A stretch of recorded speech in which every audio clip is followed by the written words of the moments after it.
Ana. Limana ne? لیوان بچه همسایه گفت بمونه پیش من یه ذره بازی کنه کارت مارتین Sen üstünde kale durduğunda şu kapıya بابا falan حواسش هست Ha? حواسش هست Baş, زندگی من رو çek, من احساس tu çek uşağı. İter. بابا نه گم نمیشه Baba, دست kapıyı کازم açarlar, başkaları kalırlar, Azizim. uşağı iter. بابا کازم مارتین همیشه بهش میدم میگم داره Kazı Martin ben tanımadım. Oh. Güzel uşağı geldi.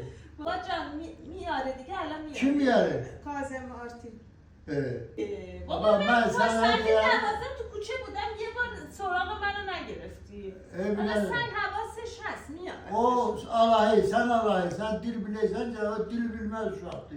Görəsən bir alayı içerdi, kaptı yerleri. نه حواسش هست Allahu Ekber, Elif çocuklar almış bu kızın elinden. İnden bile senin hakkın yoktu onu söyle yaparsan.